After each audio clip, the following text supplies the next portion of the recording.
నువ్వు గెస్ చేయాల్సిన నెంబర్ ఇది. అదియా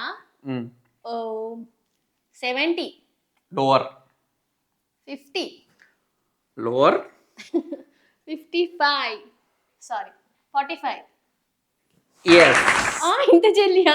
తెలిసి చెప్పిందా తెలియక నిజంగా చెప్పిందా? తెలియదు. ఏదో చెప్పాలని చెప్పినా కానీ చెప్పలేదు.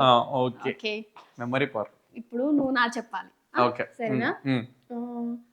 ఇది 50, లోవర్ 45, లేదు 30, లోవర్ 20. ఏమైంది?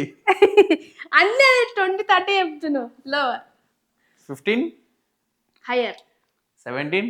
ఎస్, ఎవరు గెలిచిర్రు అసలు? నేనే పక్కా నేనే. ఇవన్నీ తప్పులు చెప్పు. ఎవరు గెలిచిర్రో మీరు కామెంట్లో అయితే చెప్పండి. అఫ్ కోర్స్ నేనే అండి, నా పేరే చెప్పండి. అంతే, అసలు ఏం చెప్తుందో తెలియకుండా చెప్పేసింది. ఏ, లేదు, మీరైతే లేదు. కామెంట్లో ఇప్పుడు మర్చిపోకండి.